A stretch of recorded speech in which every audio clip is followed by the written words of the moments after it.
Right. Hello, everyone, and welcome. Thank you so much for joining us today for our speaker series. We are starting the new year right here, January 2024, with Mary Kay Landon to talk with us about oracles, especially the I Ching. And the Coincidence Project is a global nonprofit organization. We welcome donations from our community at any time. It helps us keep all of our programs and offerings free of any cost so that people can attend without any obstacle to attending. And right now we have two monthly series that happen. The Coincidence Cafe on the third Saturday of each month with different hosts and topics every time. And our speaker series, which happens once a month, and the date and time vary. And we'd love to hear where you are all located today. We like to see how globally dispersed we might be. So if you can, post in the chat where you're calling in from today. And I'm going to keep an eye on who's on mute. As you're joining, it's putting you on mute automatically, and that's a good thing. So we don't accidentally get people walking in your room and talking or dogs barking or that kind of thing. So we'll keep everyone on mute unless we go to a Q&A portion, and you can use reactions at the bottom of your screen. Use your mouse to hover over the More button, click on the ellipses, the three dots that say More, and under that you can click on Reactions. And the first reaction, there's a long bar that says Raise Hand. And that's how you can raise your hand to let us know you have a question that you'd like to voice. You can also post questions in the chat, and I'll be monitoring the chat throughout our session, and I'll make sure to find a moment when I can bring it to Mary Kay's attention if we have a question come in, and she'll ask for questions during a certain point or set of points in our talk today too. So I see we've got some folks from Pennsylvania, Iowa, New Mexico, Virginia, California, Florida, Tennessee, Montreal, Canada, Lincoln, the Netherlands, another New Mexico, New York. It's got a nice U.S. allotment today. We might have some more folks joining us during the call throughout the time. And got Kentucky just coming in. I'll be there next month, Kentucky. So welcome to everyone. And with that, I turn it over to my colleague, Mary Kay, to take it away. Mary Kay, on to you. I'll let you kind of give your own bio or introduction, however you'd like. Hello, everyone. I'm Mary Kay Landon, PhD. I have been a member of the Coincidence Project just about from the beginning of its inception. I'm a board member, really happy to be on the board of this really valuable work. I met Dr. Bernie Beitman in the mid-aughts, i.e. around 2005, when he found my dissertation online. Or actually, no, his research assistant found it, I think, through a literature search. And then we've been in touch over the years with various synchronicity coincidence initiatives, including he published a huge special edition of Psychiatric Annals on coincidence back in 2012 that I contributed to. So I've been part of this group for a while now. Very honored to have been asked to be on it. And so today we're going to talk not about my dissertation, but we're going to explore the realm of coincidences. Oops, there we go. And through basically through oracles and sort of oracles through time. But because my specialty is the I Ching, will be primarily focused on the I Ching today. But the first part, we'll just talk generally about oracles, starting with it's the new year. And so this is what better time to talk about oracles, right? This is going to be probably a very momentous year for those of us in the US. I don't need to go into that for obvious reasons, but this is generally a very natural time of the year for people to think about what's coming ahead, forecasting the year, both personally, their communities, their nations, et cetera. So it's kind of a natural time to kind of maybe reset the dials a little bit on your own life, think about what you want to bring in, what you want to get rid of, kind of what your hopes and aspirations are for the new year, and any challenges you might possess. So this gets into, of course, wanting to know the future. And who doesn't want to know the future, right? I mean, we have all kinds of forecasting and ways in our modern world that we predict and model the future. And also even about things that are unseen by our senses, information that is not readily accessible to our five senses. Like that's why we tune into the news to find out what people in other places are talking about, what other people are thinking about, what's happening. Um, and then, of course, to expand that horizon, we want to look to the future, and that's where we come up with forecasting. This weekend, for instance, we had our first winter storm in New England, and I was looking at the weather constantly about, when's it coming and all of that. So there's always been this interest, and it's sort of tuned to our sort of key to our survival to really to know, or at least forecast, or be able to predict or be prepared somehow for events happening in the future. And so we've always kind of humans, I think, have always thought about this, and it's probably, I don't know, I don't want to get too anthropocentric here, but it kind of gets into maybe what makes us human. I mean, maybe other animals don't do the same kind of prognostication, but there is this kind of sense that we want to know kind of what's coming up, and that we feel like our livelihoods, our well-being depend on that. So of course we have our modern methods, modeling, forecasting, projecting, extrapolation. But in prehistoric societies, people also needed to know, or wanted to know the future. And they wanted to know what was happening out of sight, out of their sort of the realm of their senses. And so they also, but they didn't have kind of our quote unquote scientific ways of connecting, or of knowing, right? They had to rely on other methods. And these were primarily in the sort of realm of oracles. And kind of they looked to two different sources generally. I mean, in terms of who had that information. Ancient peoples across the globe, I know I'm overgeneralizing, but this is kind of like what you can sort of say, in a intro to a talk, is that people, they knew that there was an unseen world. And so how was it organized? Many, of course, thought it was populated with gods, goddesses, demons, spirits, in other words, deity figures that had control over their lives. But also some societies also developed whole systems of sort of microcosmic like echoes of like that everything there was a harmony that was established between the unseen and the seen worlds. There were law, and it was a lawful um, situation. It was governed by certain laws of harmony, of progression, of interplay of energies, and that somehow these were predictable, and that somehow if you learned how to read those signs, you might be able to unfold the future. And in general, there were basically two ways of looking or learning about the future. One was through, or again, also even events that are happening out of sight.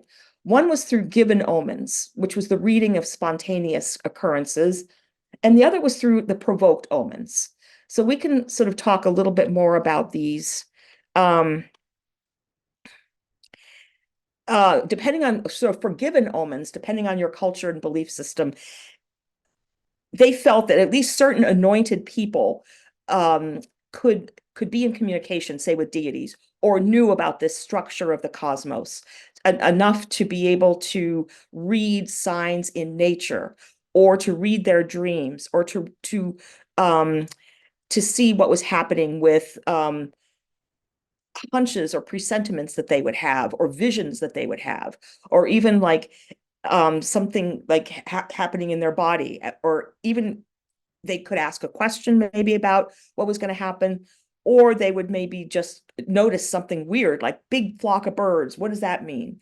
Um, they would maybe look at weather events, thunder, lightning, or some unusual birth in the community, and like triplets. I'm like, oh my gosh, or some unusual event to as like a sign from a god or a goddess, or even of this sort of natural order that's that's manifesting itself first in the unseen forces, but then coming in as some kind of meaningful correspondence or meaningful sign.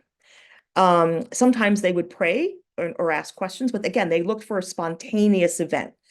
And this is sort of kind of what we do a lot with our coincidence stories that we talk about a lot in the Coincidence Project. We kind of look for these spontaneously arising events that sort of show a sort of a connected world and often sort of point us along a certain path to that connected world. So we also in even in our work at the Coincidence Project, we rely a lot on what they call these given omens of meaningful coincidence, meaningful things that happen in our lives that we ascribe, that point us along a certain path or affirm a certain path that we're on. Um, and then other cultures, as I mentioned, the sort of microcosmic echoes of the vaster harmony, like the Chinese, they developed a very complex atheistic cosmology that showed an intrinsic interconnection. And so three-part structure, heaven, the realm of humans, and then the realm of earth, and that these three interacted in a lawful manner, and that signs could be read about those. So as time went on, people wanted more reliable than just looking for a provoked omen. I mean, a given omen. They wanted a provoke. They wanted to try to involve some kind of deliberate action to see if they could get the sign that they were looking for. That they weren't, they didn't want to wait around for a given omen to like show up. For instance, if you're a king trying to decide whether waging the war on your neighbor would be a good idea, you maybe didn't necessarily want to wait for a flock of birds to go by, or for your priest to have a particular dream. And so people started to develop systems for provoking these omens. And then these systems were often referred to as divination. Again, that using different languages, of course, not only, of course, the English word, but they were attempts to communicate with or evoke a reaction from the divine. These actions could be, manipulating a tool or performing some kind of action or deliberately entering an altered state of consciousness with a particular intention that they are looking for a particular message.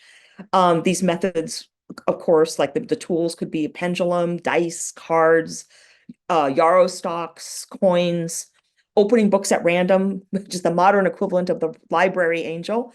I don't know if you guys know what I mean by that, but it seems to be a phenomenon. I'm not sure now with all the digitalization of libraries that it would be the same, but back in the old days when you had to go into the library and look for physical books and go to a physical card catalog, things would happen where, like, if you're looking for something, sincerely, a book might literally, well, sometimes literally fall off the shelf that you're looking for, or something would happen where your eyes suddenly go to a particular source that you need for something that you're looking for. So that's been called the library angel. So that's sort of the opening books at random, sort of taken even into modern context. Also, even people would go out into crowds with the intention of overhearing bits of conversation that could be meaningful. And then, of course, they decoded natural phenomenon like geomancy, palmistry, phrenology, and then, of course, astrology was huge, and still is, of course, a way of sort of determining fate, determining personality, etc. Sometimes also people would undergo ordeals, subject oneself to an action that would ordinarily cause harm, and then look for an unnatural result. And of course, there was animal sacrifice, like sheep, and they especially looked at the livers. Or in Chinese case, they would go to tortoises and crack their shells and look for patterns in the cracks. So, and again, priests especially would enter, or shamans would enter trances to access other realms to allow the gods to speak, or they would speak directly to the souls of the dead, which would be like what they called necromancy. Or again, that's the English term, but that's the process, or the that would be employed. So in the ancient world where the gods were close at hand, human life was at the mercy of their caprices. Divination provided nothing less than a form of communication between the two realms. So no wonder then that its practice was considered essential for surviving and thriving. So that's what's really interesting about the ancient world was that oracles were sanctioned and official, and it was just, by at every level from the rulers of states down to individuals. And there were many different people practicing the art, prophets, priests, interpreters of dreams, oracle experts, people performing their own. I mean, it was a very widely accepted practice, which I think kind of gets lost on us these days. And it is, people relied on this for governing, relied on what their messages that they heard from oracles to govern and to proceed to the next action. Whether again, there was like, again, many different reasons that one would, oops, hold on here. Oh, I'm sorry, I'm not sharing my screen. That's not nice of me. Hold on here. I just wanted to show you the slide real quick. That again, that sanctioned and official in the ancient world, and there were many different types of people practicing the art, as I just mentioned. So there were often state augurs in Rome. There were professional people who could read animal entrails, whole priestly castes in Greece, Babylon, China, India, etc., that studied and practiced the art. It was practiced regularly by rulers of states. And then, so when you think about how we've evolved, it's like it was on the wisdom and messages that we received from oracles through a big piece of our history. So it's kind of almost, when you think about it, it's that wow, we were able to survive and thrive, of course, intermittently with a lot of problems, but through basically the advice that we received from oracles. And again, there were many different types of people practicing, from prophets, priests, interpreters of dreams, etc. And of course, the Book of Changes, or the I Ching, coming out of Western China. They believed that early diviners were in the Shang dynasty between 1520 and 1030 BC, but who directed their queries first to gods and spirits. But then the I Ching was gradually developed after probably a lot of trial and error over the centuries as more of an echo type of divination, basically taking its wisdom from the structure, from this preordained structure of the cosmos. And that's where it kind of gets its wisdom. It's considered to work because it systematically reflects the movement of the Tao as it's happening in the moment in the larger cosmos. The I Ching also may have been developed in the Shang dynasty after the diviners had after they kind of recorded the results of all the tortoise shells that they were reading and stuff, and they sort of gradually developed a system where they could pose certain questions and they would get certain results, and then they would look, and do verification by reality, by what happened, by how events unfold in reality. The I Ching was fully formed and in widespread use in China by 500 BC. It kind of boggles the mind to think about how long it's been around. So Confucius was so impressed with the oracle that he designated the book as one of the 6 Confucian classics. And I know, if you want to fact check me, I know there's 5 now, because they believe the Book of Music was lost. But okay, if you want to say the I Ching was one of 5 books, Confucian classics, they were the official books of the Chinese education system. And later scholars, inspired by his teachings, contributed commentaries called the Ten Wings to the canon, which provided the oracle with more explicitly stated spiritual and philosophical framework. But the oracle itself came before these explanations. And the Ten Wings canon, and of course the I Ching text itself, helped inspire many movements in China, including very contradictory Taoism and Confucianism. They both have their roots in the I Ching, even though they are very different belief systems. So it's kind of fascinating that the I Ching can hold such contrasting philosophies in its body. So basically, again, as I said, it was so widespread. The use of oracles was so widespread. And so rulers and statesmen consulted them for war and peace, colonization, when to sacrifice, and about how to deal with plagues and drought, crops and weather, coronations and successions, ratifications of laws. And then individuals, of course, as we do still, look to oracles to give them advice on sickness and health, travel, business ventures, marriage and childbirth, how to attain happiness and wealth, how to get, general good fortune, how to even recovery of lost and stolen property. So there was just many, many different uses of the oracles. In fact, I see this quote here from the Greeks saying, "No general crossed a river or entered the enemy's country without consulting the seers attached to the army. So this, although talking about the ancient Greeks, this phrase could also refer to the Chinese and other ancient peoples. So basically, if you're that king that's trying to decide whether you want to invade your neighboring country, you're probably going to go to multiple channels of oracles. You're going to go to your priests and ask, and your shamans and ask for a dream. You're going to go to a diviner who's going to perform some kind of sanctioned procedure for you. You're probably going to consult many oracles and kind of try to get the lay of the land of how you should proceed with this action. So, but as you all know, I mean, over time, with the development of first of all the sky gods, the Abrahamic religions, and then um, the sky gods, and then scientific revolution, post Middle Ages, people stopped thinking, they started to think that they really knew what the world was, what reality consisted of, and what the sort of laws of cause and effect were. And they started to come away, sort of depart from what they considered sort of this magical causality that they started to discredit it. And thought that oracles themselves just were based on a fallacious system that basically had no merit, and that was not a system of wisdom after all.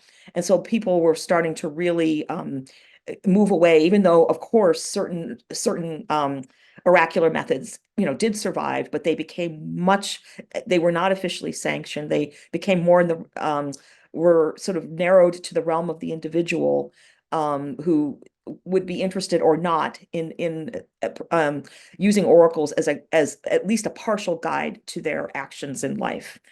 Um, so this sort of was happening. So again, the scientific revolution, us getting away, developing a more scientistic outlook toward the world. I'm going to share my screen one more time here. Hold on here. But then we developed, basically Carl Jung came along, and he was very sort of ahead of his time.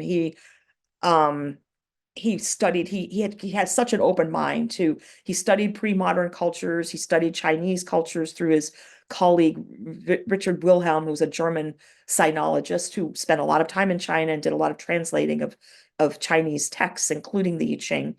And he, of course, worked with his patients, and he began to be inspired that to expand sort of these modern conceptions of the relationship between psyche and matter that was not mediated by some kind of causal chain.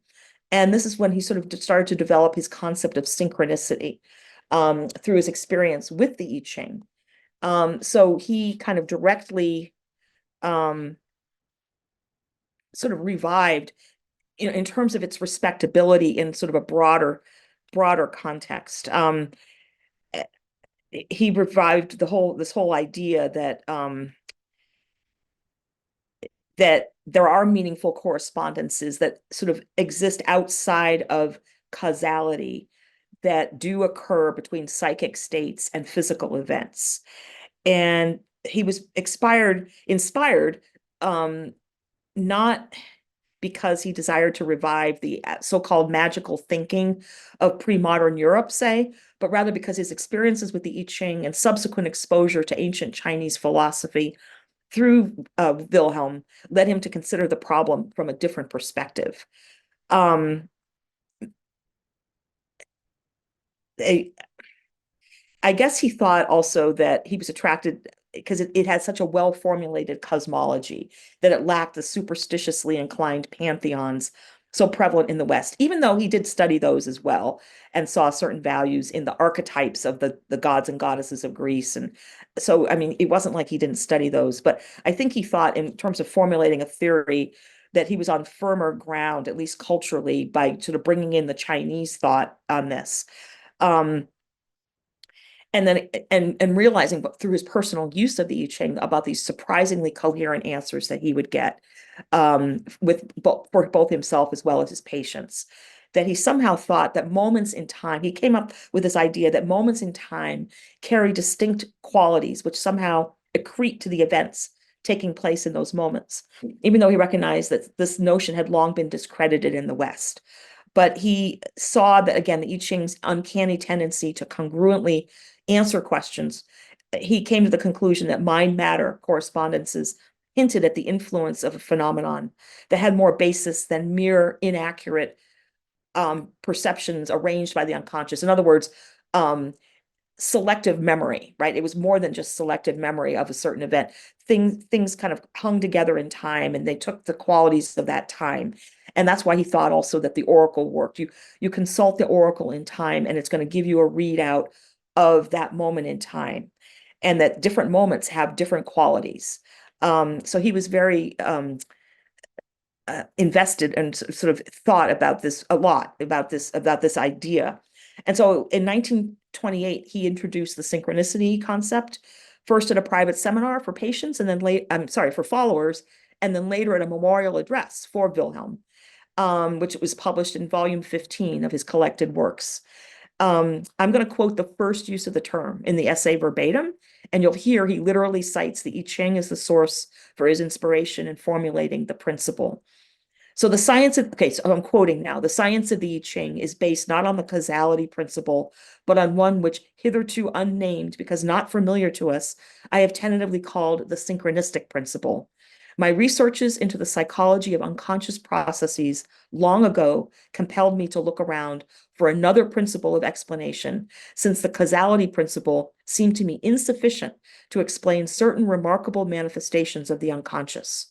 I found there are psychic parallelisms which simply cannot be related to each other causally, but must be connected by another kind of principle altogether. This connection seemed to lie essentially in the relative simultaneity of the events, hence the term synchronistic. It seems as though time, far from being an abstraction, is a concrete continuum which possesses qualities or basic conditions capable of manifesting themselves simultaneously in different places by means of an acausal parallelism, such as we find, for instance, in the simultaneous occurrences of identical thoughts, symbols, or psychic states. So while he maintained that synchronistic events did spontaneously occur, and again, this is the work of our coincidence project, that we collect stories of this type of occurrences, and they are by definition unpredictable. He also thought about oracles as the way that this orderedness between psychic states and physical events can be systematically demonstrated. The efficacy of oracles, and especially again for him, the I Ching, in determining the pattern of the moment is the proving ground where psyche-matter interrelationship is most graphically demonstrated. So this is, again, the kind of connection between the work with oracles and the work of the Coincidence Project, that yes, the use of oracles is a way of systematically studying coincidence, because you can you're putting a question to an oracle.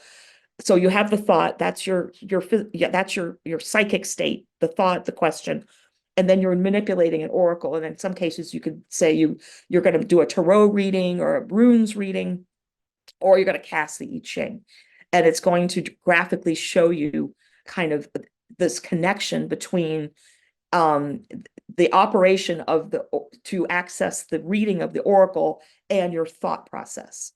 And what's interesting to me, what's so fascinating with the I Ching is I work now with clients, and mostly on the phone or over Zoom and long distance, and most of them don't know anything about the I Ching. They have no sense of how to form a hexagram, or how to get a reading, or what's a good reading or bad reading, or I just tell them to cast coins. Think of a question, and we go through that, like how to formulate the question, and then I tell them, okay, now it's time, you got to cast the coins. And they do, and they come up, and so they have no idea what this operation is. So it's not like they're manipulating the operation, that they're just casting coins, and then they're telling me what they're getting, and then I'm recording. And so then they get coherent readings out of that are connected to their question. It's just uncanny. So it kind of shows you that there is this other, again, principle that's accreting in time, creating this coincidence between the thought, the question, and the operation of the oracle. Um, so the oracle, again, as I mentioned before, the I Ching works because of its structure. Again, this is the belief, or the theory, that it works because its structure is the same in it's like a microcosm of the visible and invisible worlds. And I'm going to quote from this Chinese part of a piece that was written in the Ten Wings, as I mentioned, from a philosopher called Ta Quan. In the changes are included the forms and scope of everything in the heavens and on earth, so that nothing escapes it. In it, all things everywhere are completed, so that nothing is abandoned. Therefore, by means of it, we can penetrate the Tao of day and night, and so understand it. Therefore, the spirit is bound to no one place, nor the book of changes to any one form. So this also gets back to how this book can be the inspiration of Taoism, which is all about, live free and spontaneous and appreciate nature and do, and appreciate the spirit world and do what you kind of comes naturally. And Confucianism, which is all about, discipline and structure and education and honoring your parents and, being a filial person. And the fact that both of these philosophical streams could originate in the I Ching is very, very inspirational. So this, as the seeds of all events, they believe that, again, according to this system, the seeds of all events reside in the heavenly realm. So to be in relationship with heaven means to be able to apprehend the seeds of the future, the nature of the next movement that's, say, on deck, and to respond appropriately. That is in a way which will lend as much harmony and virtue as possible to the situation. So there's always a stance, like as far as the I Ching, like it's always telling you there's a way to act, to be in accord with the will of heaven in that moment. Okay. And that is different depending, of course, on the time. Sometimes it's telling you, not to act. Sometimes it's telling you, hey, it's too late to act. Other times it's telling you, hey, start acting, or you better wait for a slightly better day, or, it's always telling you kind of how to act. So if we approach the I Ching with sincere respect, it can advise us on the right stance to take at any given time. So in that way, we can come to know heaven, as they say. Okay, I'm going to quickly share my screen again. As we advance to the next slide. Oops. Oh, I have to get my cursor. I'm sorry, guys. Got to get my cursor up here. Okay, so the structure of the I Ching, it's 64 archetypal images. As this graph on the left here shows all the different hexagrams. So there's 64 of them. As you can see, each has 6 lines. So it can be occupied by either a solid or a broken line. So that means 2 to the 6th is 64. And a hexagram can be generated. So that's the response, which is that each one of these is called a hexagram, is generated by manipulations of either coins or yarrow stocks, or basically stocks. Also, computer applications can generate them, though often I don't think, sometimes you don't have enough time to really reflect on your question. So I'm a little bit sort of biased against using using computers to generate them, but you can go online and generate your own hexagrams that way. It's so it's again, you sort of generate the hexagram through one of these procedures. The outcome you receive, if one of those, so basically, if it's there are, for each line, there's 4 different possible ways that 4 different possible answers for each line. So there's either a broken, a solid, which is a yang line, or a broken, which is a yin line, or it can be a changing, which goes from yang to yin or yin to yang. And in those cases of change lines, it produces another text that can be very particular to your reading. It often can really give you that extra nuance that you're looking for in a reading. And then if that happens, then you get, when those lines change their opposite, either yang to yin or yin to yang, you get another hexagram. So you get your reading is comprised of 2 hexagrams with a couple of change lines connecting them. And they often provide additional, the change lines, again, give you additional detail on your question. Sometimes you don't, though. Sometimes you get what we call a stable hexagram with no change lines. That happens as well. I would say it's slightly more common, or is more common, to get a reading with change lines than not. That's sort of how it works. But anyway, there are 64 hexagrams, and then each one has 6 change lines. So that's 384, but actually there's 386 change lines because there are 2 extra ones for the first 2 hexagrams if all the lines are changing, which gives additional, it's like a separate piece of wisdom about that situation. A very rare reading indeed. I have been using the I Ching over 40 years, and I've gotten that one time, one direction. So it's very rare to get that. But even so, there are texts, some texts that will cover that if you get that type of reading. But anyway, with all these change lines and with the 64 basic images, there's over 4,000 unique responses in the I Ching, over 4,000.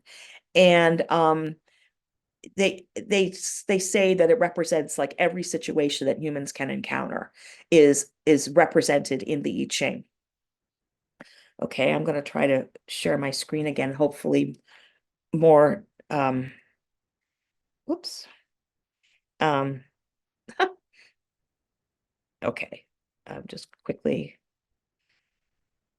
a little more gracefully than I did last time. Okay, so when approached with respect and a sincere question, the I Ching can impart remarkable wisdom. Whoops, individualized to the querent's spiritual development, personality, goals, and specific circumstances over life and overall life path.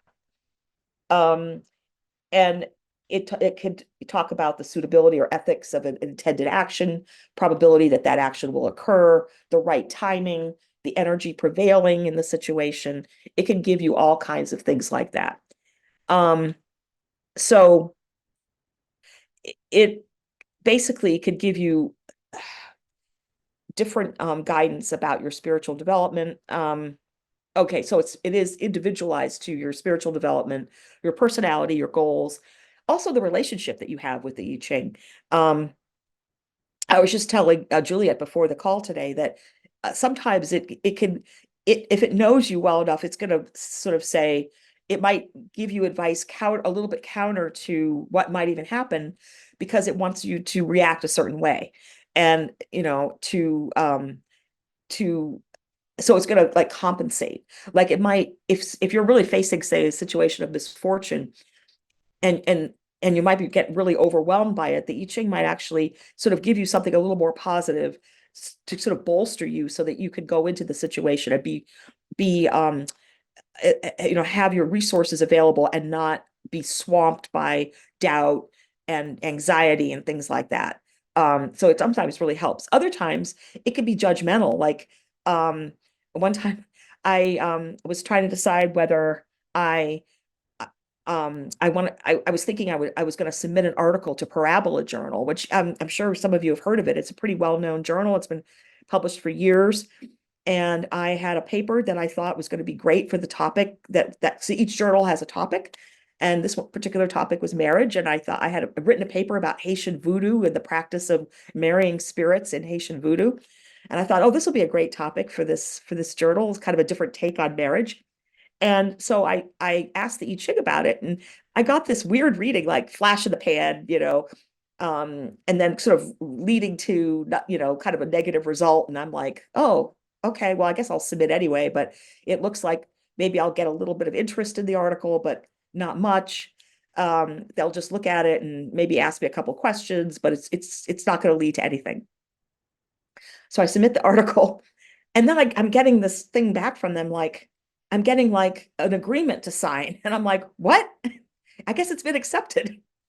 And so what the I Ching was telling me was, and this has been a theme with my relationship with the I Ching over time, was, hey, yeah, okay, you might get published here, but it's a flash in the pan. You really shouldn't, be too proud of yourself. You should be accomplishing more than you are. You're underperforming. Which I Ching really likes to tell me that, that's sort of my relationship with it, that it sort of tells me that I'm underperforming and that I should be doing more to advance these sort of ideas in the world, including my own practice with the I Ching. It kind of gets hard on me about that as well. Um, so an I Ching also reading, as we talked about with the character of the time, it also reflects the spirit and character of the time when you're asking the question. So it can give you advice about right timing, as I sort of mentioned before.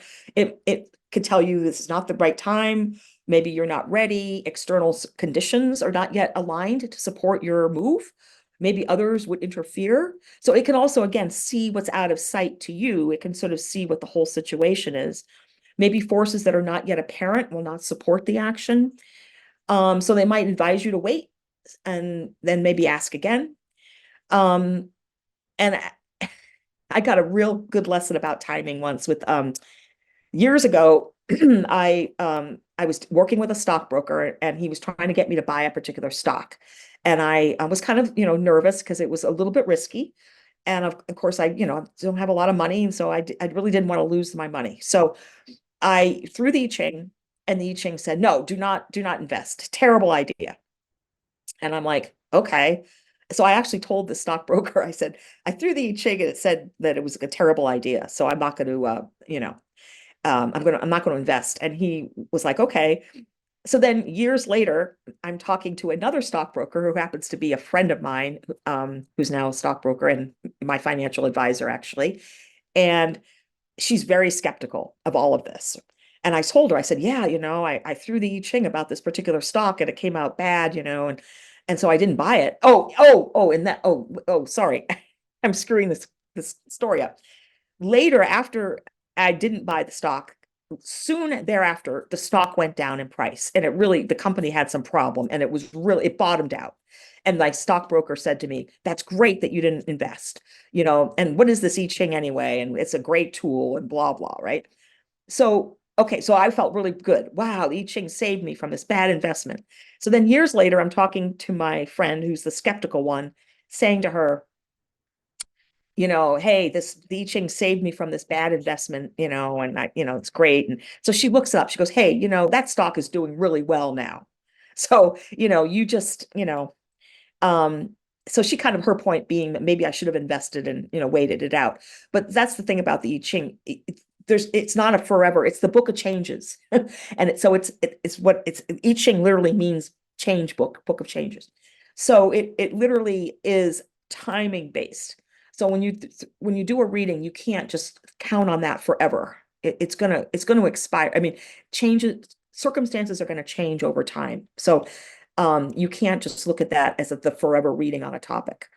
Um, so so consulting the I Ching it's not a substitute for the hard work you have to do to execute your goals, but it can give you the extra insight. And the thing about, again, why you would want to consult an oracle, um, rather than, again, you have to do the hard work, but then also consult the oracle. And it's valuable, especially if the decision is momentous, like could change the course of your life, career, business. If it's a big change. I actually felt with one client in particular, she asked me like about, she had an embryo that she and her husband had were preserving. And she asked me if we did a reading about what to do with this embryo. And I felt in that situation like, wow, I felt such responsibility. I mean, even though of course she knew that there were other places she also needed to consult, but that is an example of a momentous decision. Okay, also, if the decision entails a fair amount of risk, you might, just want to ask the I Ching also about it, or another oracle, a device, another form, like a tarot reading or something. Also, sometimes decisions are accompanied by an obscuring cloud of pros and cons. You can't get out of the thicket of, okay, this is good, this is bad, how do I reconcile all of this? So that sometimes the I Ching or oracle can help you kind of cut through all of that. It can be the proverbial crystal ball. And again, that's a term that we skeptical modern people use to almost state, well, there's no such thing as a crystal ball. Well, I maintain that there sort of is. If you're really in touch with the oracles and use them, or are in touch with someone who knows how to help you with them, they can be your crystal ball for the near term future. Again, near term. And they can also supply invaluable feedback on activities like status of something, potential roadblocks, proper approach and attitude toward the activities, prognosis for success, and also even about relationships. It's very good for relationships, about the energy prevailing, what's the wisest approach to a relationship, kind of what you think. And again, I had a situation where I asked the I Ching about a person I was going to hire. I had a small graphics business, and this is years and years ago. And this person, I'd worked with her before in a other company, and she'd been great, and we had gotten along, and everything was great. And I wanted to hire her, and I got the hexagram for conflict, which is the one you don't want. Like there's two, like there's conflict, which is about libel, civil matters, and then there's also conflict that has to do with criminal. The criminal one, you have to push your way through. You have to have justice served. You need to solve that problem. The civil one, you should avoid it, with the 10-foot pole. You don't need to get ensnared in a civil conflict. And the I Ching definitely frowns on that. That's the conflict I got with her, was you can avoid this. But I went ahead, and sure enough, that relationship was fraught with conflict. And that was actually a situation where even over the long term, it did not change. So that was kind of an interesting example of a reading that where you can, ask about a relationship and to find out that to see if there's any sort of hidden factors. When it seemed very apparent that I was making the right choice, I knew this person, and yet it turned out bad. Um, so basically, the I Ching won't always support your ego's desire or your opinion. And so you have to be prepared for that. Um, it's not going to necessarily reinforce, and it's not a rubber stamp. In fact, it has many negative judgments. Some of them are downright catastrophic, like I'm quoting here, missing the return, misfortune from within and without. If armies are set marching in this way, one will in the end suffer a great defeat, disastrous for the ruler of the country. For 10 years, it will not be possible to attack again. That's horrible. Of course, there's also sublime ones, like he is blessed by heaven, good fortune, nothing that does not further. And there's everything in between. As mentioned earlier, there's literally thousands of different readings contained in the I Ching, and they address every area of human life, from love to war, birth to decay, success and failure. Though I will say that the I Ching does have some ethical bias. It really wants you to be an ethical actor in the world. It wants you to care about other people. It doesn't want you to take drastic action under most circumstances. Um, it wants you to kind of walk the middle way, be moderate in your lifestyle, moderate in your approach to other people. Um, it's sort of walking the middle way is kind of another sort of I Ching kind of tenet, but again, it doesn't always apply. Sometimes you have to take quick action or dramatic action. But I remember sort of the difference between the Tarot and the I Ching was kind of, again, I mean, this is a simple thing that happened and not necessarily the whole relationship, or, I don't want to speak like across the board about the Tarot, but I have a friend, every month we get together for readings, and she gives me Tarot readings and I give her I Ching readings. And she reads the Tarot professionally, but she also reads it for herself, like I do for the I Ching. And she was asking about a relationship, and this person was the person that had become sort of obsessed with her, and then had suffered a psychiatric break and ended up in the hospital for a few days, and it was pretty bad. And she said that when she asked the Tarot about this person, the Tarot basically said, take care of yourself. This is going to work itself out with her, but take care of yourself. The I Ching was like, no, you take care of her too. Don't just take care of yourself. And so I found that fascinating, the difference there. Um, so this thing is that the I Ching can be very focused on sort of the circumstances, which I find distinguishes it among oracles. It's very, and once you learn kind of how to read it, it really can be focused. Um, but you need to be prepared to receive many different kinds of responses to your questions, including negative responses. So that, and again, when I'm working with clients, I always talk to if they get a negative reading, we talk about it and maybe like asking a follow-up question about how that can be mitigated or whatever. But we don't discount it or I don't try to gloss it over or make it right for them. I do tell them, hey, this is a warning here.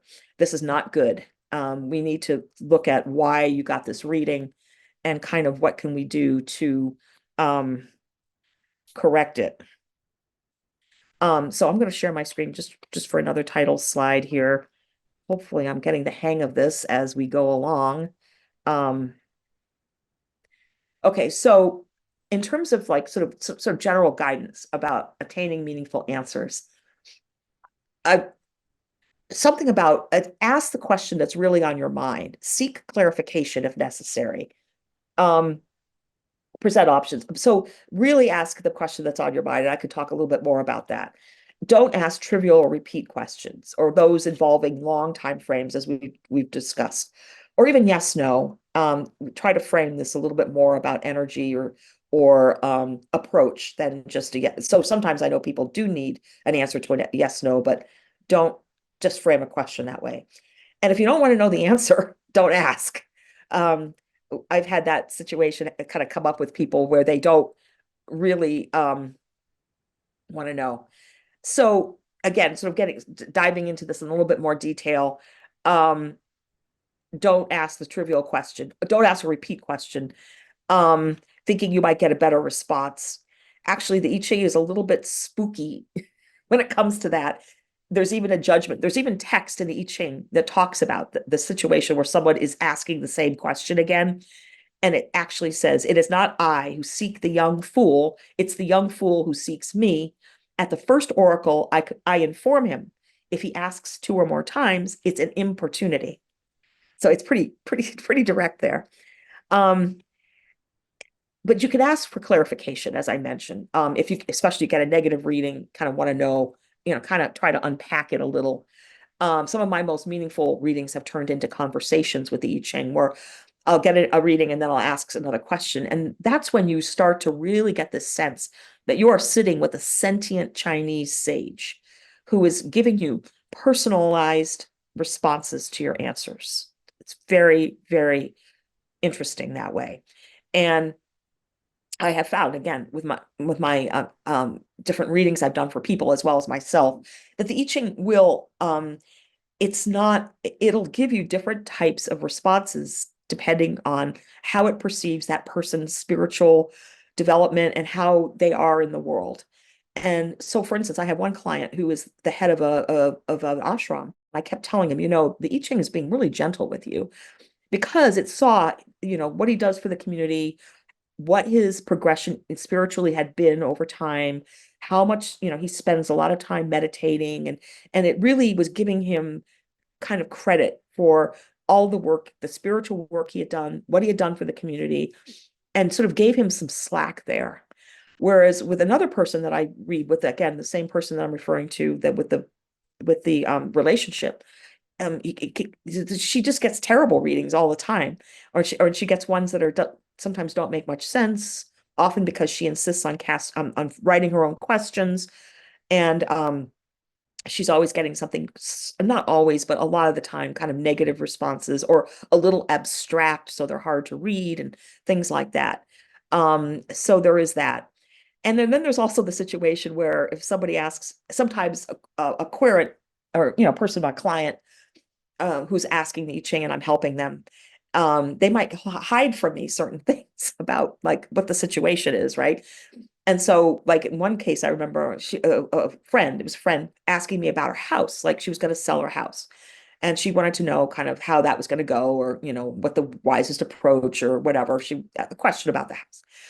And then I'm doing the reading and I'm like, is there a legal thing going on here? She's like, oh yeah, it's under foreclosure. Like by the way, right? Like she didn't really want me to know that, but it came up in the reading, which was fascinating. So there is that kind of thing. Some people do like to take a weather reading by casting the I Ching without a specific question. And I don't recommend it. Some people think it's great. They get some meaning out of it. I generally don't. because the I Ching, one of its salient qualities is its specificity. So when you ask it to comment on your life in general, you could receive an obtuse reply like winds following one upon the other, the image of gently penetrating. Thus, a superior person spreads commands abroad and carries out his undertakings. What does that mean? Or you could receive a reading that's ripped straight out of ancient Chinese war practice. Perchance the army carries corpses in the wagon, misfortune. What do you do with that? So the question you're then left with is, what does it refer to? What do you do? Um, the I Ching will probably, or it could specifically address some aspect of your life that you might or might not be able to guess. So I generally try to avoid those types of readings. So consciously ask the question and also figure out what's the question really on your mind. Um, if you really need to ask the top of mind question, not the one that's seems a little more sanitized, at least, especially when you want to tell like somebody that's reading for you or whatever. Um, so and that would almost apply to the example I gave you earlier, like about the woman who, my friend who had the house that was being foreclosed upon. If she had kind of mentioned that, maybe we could have gotten even a more, meaningful reading for her. Even though the reading still, I think, was somewhat meaningful, but it probably would have been better. And then the sort of a hypothetical example I'm saying is if you want to know about, say, the wisdom of starting a business, but you're really worried or occupied with how you're going to repay a loan, you might want to ask the I Ching about that first before you ask about the business if you're really preoccupied, because the I Ching will sometimes um, go to the question that you're really asking. And again, this is somewhat controversial, and I think a lot of people don't necessarily believe it, but I've I've heard from a number of sort of I Ching scholar types people that yes, the I Ching does this. They will sometimes answer a different question than what has been sort of consciously articulated. So when is it not appropriate to consult the I Ching? In addition to trivial questions or those that try to test the oracle, there's the long time frames that I've talked about already. That the I Ching is basically the book of change. So beyond 3 months, I basically tell people if you really want to know about something beyond 3 months, you need to break it into questions about more near term goals. Um, and right now, I'm kind of going through that personally myself as I plan a move this year, but it's still 6 months out. So I'm not quite divining about the move yet or about the mechanics of the move because it's still too far out to really get an accurate reading. Um, so you might again, so break that up, and talk about sort of more near term projects that you can be doing toward the move. And then again, the yes, no question. Um, I know sometimes the burning question is a yes or no, but this is where I work with clients to rephrase the question a little bit so that maybe sometimes we ask two questions, like what's the wisdom of doing this versus the wisdom of not doing that. And then you see kind of where the more positive reading goes. Situations where, again, the answer is evident, that's again gets into those disrespectful areas. But if there's uncertainty, divination is appropriate. And then there's the one of if you don't want to know the answer, don't ask. I have people that turn down my offers for consultation because they don't want to know. And you have to respect that. And if you really don't want to know something, you just don't ask. And I have also encountered some religious resistance to consulting an oracle. They find it's like against their Christianity. Um, I had a colleague at my job. I offered to give him a reading for his trip to Europe. Yeah, because he was going on a trip to Europe. And first he was going to do the reading, and then he said, and this is like an engineer guy. He said, "Well, a watched system is a changed system. So I don't think I want to know." So again, there are times when divining is not appropriate, and you kind of feel that in yourself and respect it, and also in others. It's important. And then there's the whole process, the thing about wagering. Because the I Ching is kind of is not ethics neutral. Um, I don't recommend people use it for wagering, but I would imagine there's exceptions to that. I haven't used it for wagering ever, so I can't really speak to how it would respond. I did once ask it about during the day when voting was happening on Brexit. I asked about that, though I know people were wagering on that. And I got the right response that Britain was going to vote to leave the European Union. And I got the correct response. I got the accurate response. But I wasn't going to put any money down on it, even though people were betting on it. That was a Vegas thing. People were betting on that. I would say somebody who sincerely, for some reason, wants to wager and wants to think about using like an I Ching for that, you would maybe first ask the wisdom of using of consulting the I Ching on this question and see what the I Ching says before you go full bore into, what you're trying to wager on. There was a period there where I used to throw the I Ching on the outcome of ball games. And it was relatively accurate, but again, I wasn't wagering. I wasn't taking that answer and taking it to Vegas and putting in a, off track or, sports bet on it or anything. I wasn't doing that. So I don't know if I actually had money on the line, what would happen with that. Okay, so bear with me one more time. I'm going to just share one more screen here. Whoops.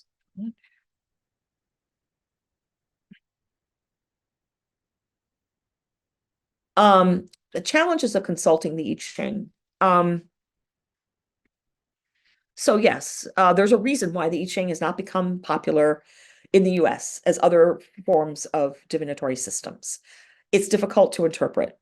First of all, much of the text refers to events that took place in the Chu province of Western China in ancient times. And there's ancient Chinese cultural, political, war practices whose practical applicability to our modern lives is tenuous at best. Like the sovereign gave his daughter in marriage. The embroidered garments of the princess were not as gorgeous as those of the serving maid. The moon that is nearly full brings good fortune. So yeah, what do you do with that? Also, some of the judgments seem overtly sexist, such as she should not follow her whims. She must attend to the food. So then and of course, been a lot of writing on that. Then the quality of the translations does vary tremendously. So you have to kind of get the right translation. A woman in England, Hilary Barrett, who does a lot of work with I Ching, we prefer this complete I Ching by Alfred Wong as kind of the good go-to text now. But there's a lot of like beginner texts which are good for a start, but I wouldn't use them over time once you get to know the I Ching a little better because they are not very accurate. Even if you read Chinese, you're still going to need to consult with a teacher because it's like reading Middle English. There's a lot of characters that have changed. Some of the meanings have changed. There's no punctuation in the text. So even a person reading Chinese is not going to be able to immediately take sense from the text without guidance. Also, each hexagram has multiple levels of meaning, so it can be difficult to determine which most applies to your question. For example, each hexagram embodies a central image of a natural or human-made object, like a lake or a cauldron, or a situation like a peace or a revolution, but its ancient ideograms also contain images and related meanings that may enhance or confound that image. Also, each hexagram is comprised of 2 trigrams that represent one of 8 elements: heaven, earth, thunder, water, mountain, wind or wood, fire, and lake. And yes, lake is a different element than water in the I Ching. These are not like the 5 elements of Chinese medicine. Anyway, the trigrams also represent family roles: father, mother, eldest son, middle son, youngest son, eldest daughter, middle daughter, youngest daughter, as well as directions, season of the year. So to know when all of those apply is another thing that has to be gained over time when you're doing a reading. And then even in cases where the text seems clear, you might find direct contradictions. And I know my time is starting to run a little short, so I'm going to wrap this up so we can have some questions and maybe a live reading if we have time. For example, both hexagrams might seem favorable, but then the lines will contradict each other. This happened once for me in a relationship where I was advised in a reading in one line to not be too confident and the next line not to be too skeptical. And it was like, what? But actually, that turned out to be true. This person was unreliable somewhat and flighty, but he also was interested in a relationship with me, um, even though it was on his terms. So it actually turned out to be accurate, even though it was contradictory. And finally, sometimes it's not clear what the reading is referring to. The subject object thing is not always clear. Like, is the I Ching referring to you being the person that's the child that needs disciplining, or is that the person that you're asking about? So sometimes that's a little unclear. And again, there's, as I mentioned before, there can be it could be answering a more fundamental question than the one that you asked. So the more that you work with the I Ching, the more you'll gain the sense that it is truly guided by a wise sort of ethics-based sentience.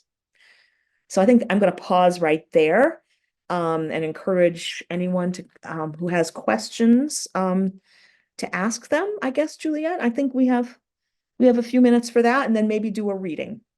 The reading should only take probably 8 to 10 minutes, or even a little less, depending on what we get.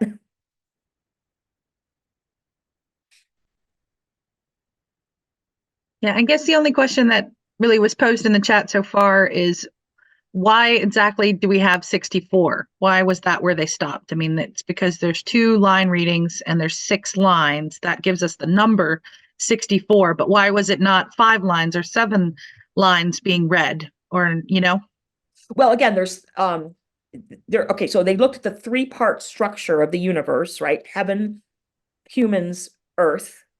And then for each realm, there's a yin and a yang. So that makes 6. So that's Mhm. why there's that 6-part structure. And then of course that makes it so that 2 to the 6th power is 64 possible combinations of yin and yang lines, um, populating the hexagram. Great. And I see Bernie's got his hand up. Oh, Bernie. Hi, Mary Kay. Hey, Uh, Bernie. you know a lot about this stuff. I mean, I kind of knew that, but you really do. So I have a couple of questions. I like the stuff at the beginning where the king needs fast answers. So you make up something with tortoise shells or something. Come up with that. Can't wait for a dream from somebody. Right. That's nice to know. That's part of the push of it. Another nice thing to know is that it's Western China. A long time, two century to 2000 years ago, At or least. Yeah, more than, 3000 yeah, years ago. 3,000. Yeah. Yes, that makes it difficult. Okay, so that's all clarity for me, but my my question about your stock that you consulted, um and it gave you a short-term answer. Right. um can the I Ching do long-term answers if you pose them as long-term? I would say it's not that reliable. It will give you the arc, but things could change, right? With the arc. And that's why I gave that example of the woman where I hired her and it was a problem. And that turned out to be a long-term, the same happened, it was the same result in the long term as in the short term. It was a conflict throughout the relationship. So in that case, it was fine to sort of predict this sort of trajectory. But like say with the stock, it turned out to not be the right advice, though it was the right advice for me in the moment. I probably didn't have the money to lose. I would have had to have waited several years to get the money back. And so it probably was um, the right guidance for me in that moment. But as far as, for instance, for my planned move this year, I have not done much divining about it, even though I've been thinking of it for 2 years. But I threw out one question about what's the wisdom of thinking about the move, and I got a positive result. But it wasn't, haven't yet asked about, okay, what's the wisdom of actually moving? Because um it really, again, with the time horizons, it's not that reliable far out, because there's a lot of factors that are going to come in and change, but sometimes it is. I mean, that's the thing. No, So one of the questions I have about the future is the future of humans, not one. You got right. heaven, you got earth, you got people in between. Can you ask the I Ching anything about more than past 3 months? I mean, you could try. I mean, you could certainly ask it. I mean, that would be a fact. I mean, you're talking about like the future of what does Yeah, humanity need to survive into the next, is that the kind of question you're that's thinking the of? kind of question. Yeah, that's the kind of question. Yeah. We could try. I mean, you can always ask it. And if it's really like a wacko question, the I Ching might throw back some kind of nonsensical response, but it also might give you a response. It might say, well, humans have to do X, Y, Z in order to survive. It might say that. Or it might say, it's not quite the right time to ask this, or there's invisible forces that are at play. And you're going to get a lot of different qualifiers probably on its response. One more question. I've left Hmm? somebody else. Um, one of the new ideas to me is the relationship between the querent and the I Ching. The, Yes. the that that Chinese guy up in the sky is a good friend of yours right now. Yeah. And it's been for quite a long time. You both know each other. It's he or she is real Yeah. in your life and in your heart. And I find that Indeed. indeed, and that's not for now, but worth exploring is since you have a genuine relationship with somebody in another, we'll say dimension, I'll call it the psychosphere. Um, it helps with understanding what's going on in heaven for us. So you've got a pal up there, so maybe you can like help us understand the other dimensions, the psychosphere, the atmosphere, the mental atmosphere. What my words. So we'll just leave that for another time. But I think that's what you most importantly can get to me. Thank you, Bernie. I appreciate that. The guru that I was referring to actually said to me at one point, you sort of channel the I Ching, don't you? You channel the Oracle. And I consider that a great honor, especially coming from him. He said you channel the Oracle. And I was That's like, it. That's it. I You got it. try. Again, it's not really me, the ego me, but it's a bigger force. Yeah. All right, we've got a couple of questions in the chat as well as two hands raised. So the questions in the chat have come in earlier. Let's try to get to some of those. An easy one, I think, to answer for you is do you keep a journal of your own readings, your personal readings for yourself? Yes, I do. And I don't destroy them. I have them that they date back years and years. Actually, though, I will say for clients and other people that I read for, I wasn't that systematic for a while because I considered it very confidential what I do for them. And so I didn't really want to keep the stuff together. But I found that then somebody asked me about a reading they'd done a couple of years ago and I couldn't find it. And I felt really bad because it was a really important set of readings. And so I've become more systematic there as well. And someone has asked, they've had the Wilhelm book since 1967. Is that book more attuned to her, the owner, than a new book would be? So is it the book or is it the I Ching that's attuned to the querent? Well, I mean, again, though, you have to watch your translations because some of them, the Wilhelm Baines was great. I mean, it was the translation for years, and it's still very authoritative. In fact, if we have time, I'm going to read a line that I got from it, and I love the way they talk about it in the Wilhelm Baines as opposed to the other newer translations. But I will say that the Wilhelm Baines was more westernized. It was more like it was sort of infused with German romanticism. And my Taiwanese teacher actually felt he had to go in and retranslate parts of the Wilhelm because he didn't think it really captured the Chinese essence. But yes, I mean, to use the Wilhelm Baines, there's nothing wrong with that. It's a great book. Yes, it's fine. Great. There's one question that's a little bit vague. So we that just said, is the reading personalized? And I think we might need that person to raise her hand if she wants to kind of clarify the question, as I don't know that we can easily understand what she's trying to ask. Is the reading personalized? It's answering a question someone has asked it, so that's personalized, but there may be many other ways that she's thinking of that term. Okay. So let's go to Lisa, and then after Lisa to Amy. Okay. Hi, Lisa. Hey, thank you, Julia. Thank you, Bernie. And thank you, Mary Kay. You're such a repository of knowledge. And I love the way you had the scholarship, but also peppering it with your personal stories that made it very today and very real. very vulnerable and genuine. The thing that resonates for me, other than just really getting like a deep dive into the topic, is that it's ancient wisdom, as Bernie was saying, and of course, I'm thinking of the Torah, which is my book, also Right. thousands of years old, and it's as if it's written today, not with the thous and the language, but the concepts, the structure, the understanding of human nature and all its humanity and frailty and flawedness and the divinity. So for me, the Torah is a scroll, and when we read it, it just is right. I hear something that's precisely what I need to hear. You talked about specificity and not just being kind of, what's the meaning of life? And so I had a lot of resonance with what you were sharing, even though you're talking about a whole different system. Right. The thing that comes out of that for me is that, and you mentioned things several times, but not in a redundant way, like you respect it. You don't just keep asking the same question. You don't ask questions you don't want answers to.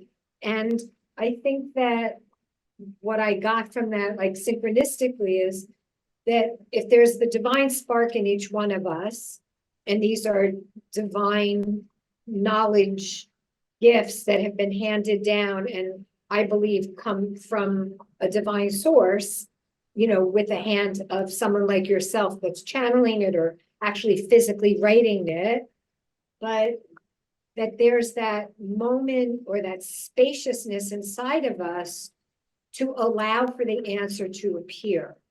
So we pose the authentic, vulnerable, honest question, but then we give room, and you also mentioned ego, like we put our ego aside to let that divine wisdom, that divine synchronistic answer come to us. Yeah. That's my 2 cents about it. I really got a lot out of this, so thank you. Good. Oh, sure. Thank you. Thank you for attending. It's great. Appreciate that you spent the time. I guess we want to go to Amy. Hi, I just have a question because I've always wondered, you mentioned something about recovery of stolen articles and stuff like that. And I always wondered, when I asked for something to be returned, am I asking an oracle? I mean, it's strange. So about 10 years ago, somebody did, burglarize my house. Ooh, I'm sorry to hear that. And my daughter had left a social security card on the counter. And all I said was, I looked up, I just go, all I want back is the social security card. I don't care about anything else. And at 8 o'clock, one police showed up and takes the report. And at 9 o'clock, 2 other cops show up at the door. I had my daughter come back and they go, "Are you Sarah?" And she goes, "Yeah." And I go, "Is this your social security card?" And so, I mean, Wow. and that happened, so who did I ask? Right, right. And it happened again last year when she started a new job and somebody stole her wallet. And she said, "I don't care. We canceled the credit card." She goes, "I hate that anybody has my driver's license." So I said, "Can somebody give back her driver's license?" And the next day somebody called and said, "I found it near a trash can." Wow. Like in a random area. Right. But it's like, who am I asking? That's a good question. I think that's something that we could explore in the Coincidence Project a lot. That's something that comes up a lot with the source of this type of coincidence, synchronicity, where you ask for something and then it appears. As I said, in the ancient times, they thought it was, again, either some kind of deity or it was part of the system of reality, like the cosmos, the cosmology. Mhm. I would say in this, I mean, again, it's kind of depending on your own belief system, who you think that is. And I've noticed a lot of different people give different responses. I was involved a lot with the pagan community for a while. I'm not really no longer that closely associated, but they have different gods and goddesses for this type of like earthbound kind of event, like returning, I would say actually, if I were to ask one friend right now, he would say the god Mercury might be responsible. So, but of course, the Christian gods, people would say that God would be responsible. So yeah, different, you're right. Or just again, putting your thoughts out, the power of your intention. But again, this is something that we could probably, that would be a great topic for the Coincidence Project in another, like in one of our cafes or something. I don't know, Juliet or Bernie, do you agree? This might be a very good topic to pursue further, actually. Bernie. I agree. It's a whodunit question. Yeah, yeah. It's definitely I mean, it's something that really comes to the heart of some of these experiences that we have, that we feel that there is a numinous kind of character to the response. And as I said, with the I Ching, I mainly feel it's like a Chinese sage presence that I feel. I don't, when I'm missing an object around the house, I actually ask my deceased loved ones where it is. Mhm. So that's who I ask. I Very don't good. ask the Chinese sage to find my slippers. I ask my deceased loved ones. But anyway. But yeah, so please, I guess the schedule for our different other events is posted, and please come to the events, and Yeah, we'll probably I talk about do. this. Yeah. Any other questions, Juliet?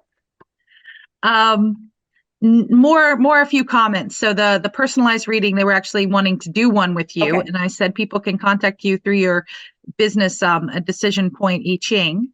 Right. And I put your Gmail for that in the chat for those that might be interested in getting a reading.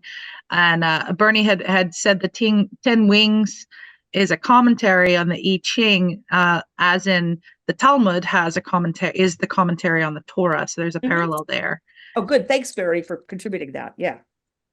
And Lisa shared a story about another lost object with a Jewish prayer that is for the return of lost objects, played a role in the lost object being found. So a parallel kind of story again. So yeah, I think I will post a link to our website as well, and just in case anybody hasn't been there yet.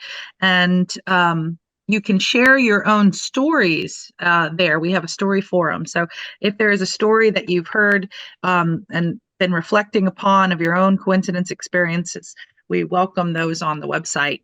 Kind of shorter form, so just a couple hundred words at most. And we'll keep going with all of these kinds of topics. We have our Coincidence Cafe on the third Saturday of the month. So that's our next event. And we're going to have a husband and wife team, Lillian and David Fortna, co-hosting the Coincidence Cafe. And they think a lot about signs and symbols and guidance. And Lillian has an award-winning book, very good book called Wings from Above, where she's talking about following these signs and symbols and guidance. So very much keeps building on the themes from today. Yes. And Amy's insightful question of guidance from whom? Yes. We don't Amy, definitively know, although there are some people with very strong opinions. yeah. I think we have time, Juliet. I think we have time for this reading if you want to You do think it. you can do it? We've got 4 minutes officially. We might Right. go a minute or two past our Okay. formal end time. You're gonna go for it? Juliet and I came up because our commonality here is the Coincidence Project. You were attracted through communications from the Coincidence Project to come to the talk today.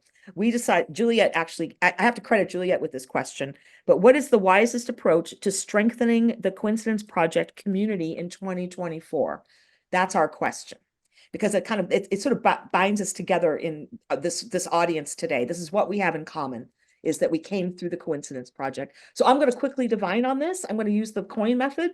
The stocks would take way too long, but I'm going to do it right now. Just again, casting the coin 6 times to collect my hexagram.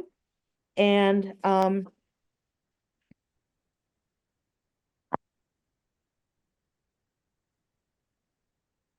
trying to stay as meditative as possible while being aware of the time.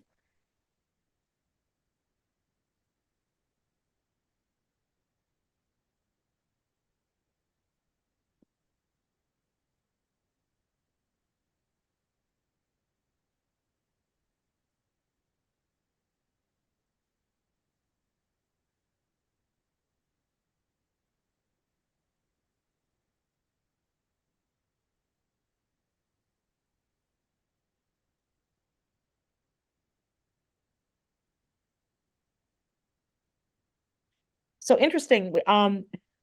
People hate it when I say that. Interesting. It's always interesting. We came up with a hexagram for inner truth, changing to the hexagram for dispersion. So we have two hexagrams because we had one change line. The inner truth has to do with, showing your inner sincerity. So kind of coming out with our inner sincerity, showing that sincerity to the group, to the project, to the organization, having as much integrity as possible. But it changes to this dispersion, this is a tricky one to read. It has to do with expanding our influence, but there's a bit of a scatter to it too. The image literally is mist over water. That's the two trigrams. You have wind over water. So it's like scattering like a mist. So there's something about expanding, ice melting. So there's some kind of call to maybe scatter I think there's some biblical phrases about this, of sort of scattering our seed, the awareness of our organization, the seeds of our knowledge kind of out there, like getting it out there into like the broader realm. But there is always the sort of the risk that it could be it's somehow diluted by this scattering, that because sometimes it can also mean like dispersing, as in, being sort of eliminated. So you kind of, the challenge is to kind of disperse the energy, the communications, without watering it down or without having it disappear. So that's a little bit of the challenge. We got one change line, which I'll look at in the book.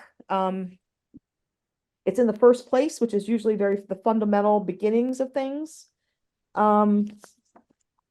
This one, I'm not sure.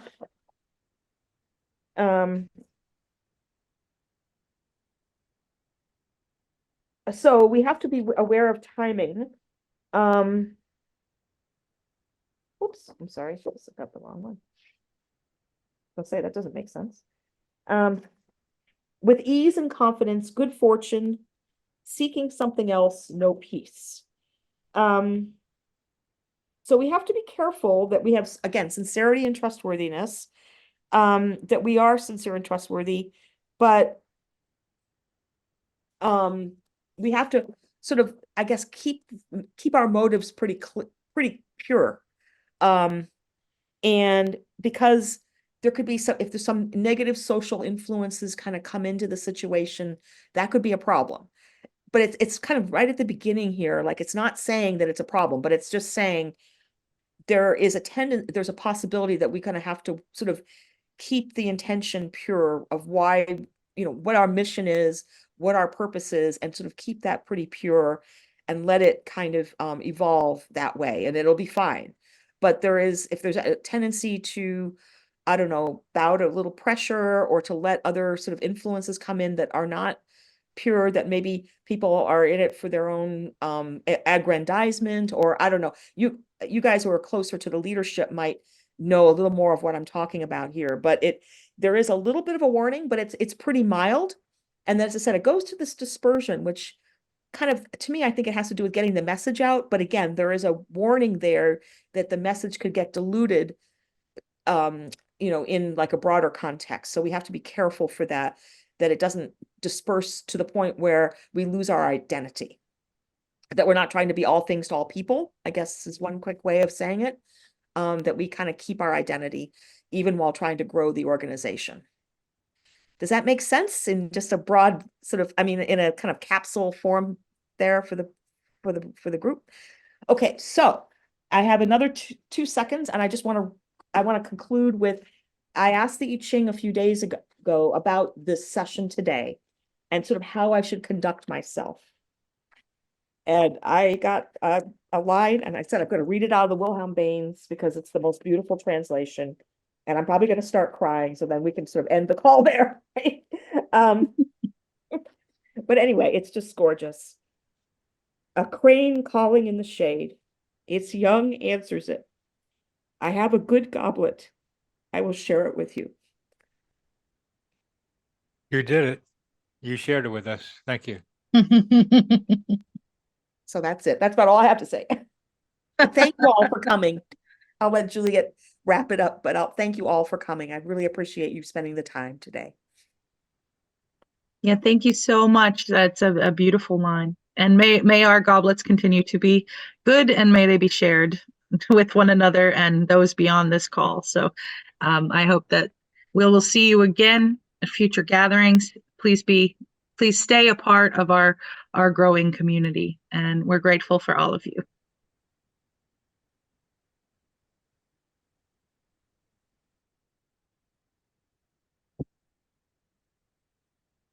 All right. Thank you, everyone.